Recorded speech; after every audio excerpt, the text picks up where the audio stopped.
kedua ini yang bagusnya tentang bagaimana seandainya kalau ada teman-teman kita dari kaum muslimin masih mengajak kita berbuat syirik, berbuat bid'ah, baik itu minta-minta di kuburan gitu kan, atau berbuat perbuatan-perbuatan yang tidak pernah Nabi SAW contohkan walaupun dalam mata dia ibadah. Seperti contoh, banyak di antara kaum muslimin kalau ada orang meninggal buat tahlilan misalnya, atau ada orang yang mau pindah rumah baca berzanji gitu kan, atau apa saja. Sekarang saya sudah sering bahasakan dan saya lagi tulis tulisan, mudah-mudahan Allah mudahkan insya Allah terbit.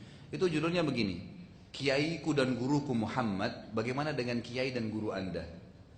Ini tujuannya, saya ingin menyentuh para kaum muslimin di negara kita, tidak usah jauh-jauh, di Indonesia saja, bahwasanya sadarlah, guru kita, kiai kita hanya satu orang. Allah Tuhan kita satu, guru kita juga cuma satu. Saya dan teman-teman dai yang lain siapapun dia, dari ormas manapun dia, dari yayasan manapun dia, hanya penyambung lidahnya kiai kita Muhammad sallallahu alaihi wasallam. Bukan kita yang buat hukum baru. Apapun yang kiai kita Muhammad SAW ajarkan, yang benar-benar, yang salah-salah, selesai.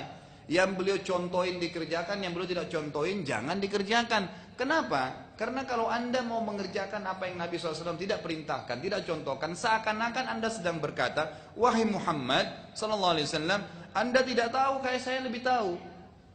Seakan-akan bilang begitu kan. Nabi gak pernah buat maulid, gak apa-apa, itu kan baik loh. Nabimu gak pernah buat gitu loh.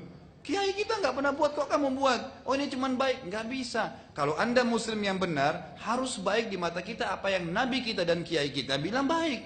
Apakah Nabi SAW bisa meninggal dunia atau akan meninggal dunia sementara beliau tidak kerjakan maulid? Enggak. Kalau memang itu baik pasti dikerjakan. Pasti nggak mungkin. Nabi SAW ajarin kita cara makan dengan tangan kanan, kita diajarin cara bersuci dari kotoran kita gitu kan. Apalagi kalau masalah-masalah ibadah yang besar. Jadi orang yang mengerjakan apa yang kiai kita Muhammad SAW tidak kerjakan, kecuali kalau kiai dia orang lain. Seperti di Indonesia banyak kiai-kiai gitu kan. Mereka buat hukum sendiri, kiai ini ada hukum sendiri, ini kiai itu beda. Silakan ikuti kiai-kiai anda, tapi kalau saya tidak. Kiai saya adalah Muhammad SAW.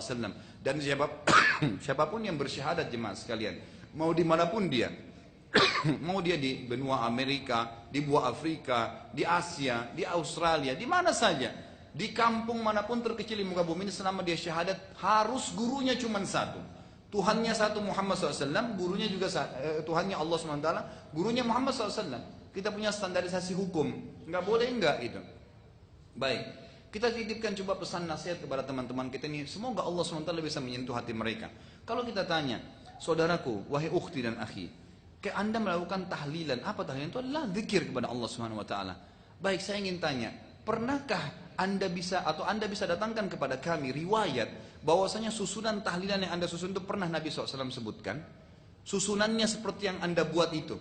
Kalau cuma zikirnya, afdal zikir la ilaha illallah, iya itu hadis Nabi, kan gitu, la ilaha illallahnya. Baik, sekarang begini, kalau anda ingin berzikir, saya selalu sarankan di pengajian saya, jangan pernah berzikir kalau kecuali sudah tanya bagaimana Nabi kita Muhammad SAW berzikir. Caranya, jumlahnya, waktunya, bagaimana itu semua harus. Sholat, jangan pernah sholat kecuali Nabi kita Muhammad SAW sholat seperti apa. Puasa, haji, zakat, supaya benar. Karena Allah tidak akan terima. Kata Allah SWT, Qul in kuntum tuhibbunallaha fattabi'uni yuhibbukumullah. Kalau kalian mengaku mencintai Allah, tahu Tuhan kalian Allah, ngaku dia sebagai Tuhan satu-satunya, ikutilah aku, kata Nabi SAW. Ini Allah yang suruh. Maka Allah akan cintai kalian dan akan mengampuni dosa-dosa kalian, gitu kan?